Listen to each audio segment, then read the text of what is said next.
going on, dudes and dudettes? So recently I was able to watch a movie that came out, I believe, last year in 2025, early part of it, called Novocaine, starring Jack Quaid, a couple other people in there.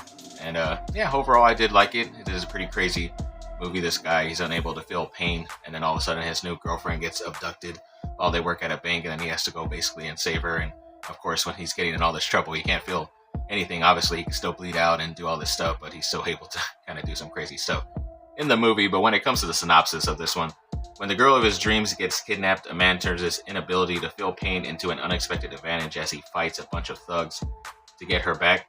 And yeah, there's also a couple like twists and turns as to who the thugs may be and who they may be like connected to and all that stuff in the story, which I thought was pretty okay to at least keep the story going and make it interesting. I think the main villain in there is a Jack Nicholson's kid. I always thought whenever Jack Nicholson and him were at the Lakers games, I always thought that was Leo at first, but then now he's kind of forming into what Jack Nicholson kind of looked like. But he's been pretty busy too, starring in a bunch of movies. I thought he did a pretty okay job. It's kind of felt like one of those like 90s action movies, kind of just like a little bit all over the place and just having fun. You know, that's what it was. I wasn't expecting Shakespeare, and it did its job. So overall, I did enjoy it for that. Jacob Bartolone also in there.